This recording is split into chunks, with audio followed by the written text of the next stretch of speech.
Patto di stabilità e sicurezza idrogeologica, queste le richieste dei sindaci della Marca. L'incontro a Santa Caterina inizia poco dopo le 10, una sessantina i comuni rappresentati di fronte al premier Matteo Renzi, tra di loro sindaci di qualsiasi colore politico. Noi non riusciamo a pagare le fatture ai nostri fornitori. Anche noi abbiamo il problema dell'edilizia scolastica.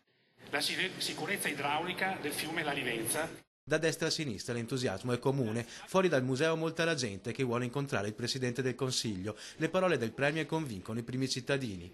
Io credo che farà sicuramente qualcosa. Quanto? Non lo so, però ho fiducia. È interessante, sicuramente dinamico e ha un modo di approcciarsi completamente diverso a come siamo stati abituati negli ultimi 50 anni in Italia. La necessità ora è che vengano al più presto sbloccati i soldi che i comuni hanno in cassa e non possono spendere. Ho sentito tutte le problematiche che abbiamo all'interno dei nostri comuni, problematiche dal patto di stabilità, la burocrazia e i problemi quotidiani, quindi è già positivo che ci sia una persona che da sindaco innanzitutto, perché il sindaco ascolta gli altri sindaci. Abbiamo ribadito che da tanto tempo chiediamo di liberare le tante risorse che abbiamo fermi nei nostri conti correnti. Io personalmente avevo 12 milioni di euro con cui pagherei abbondantemente molte scuole, la ricostruzione di molte scuole e darei lavoro a tantissime aziende venete. E subito il Premier mette sul piatto un nuovo progetto. Attraverso il patto di stabilità finanzierà l'edilizia scolastica. Ogni singolo comune presenterà una proposta di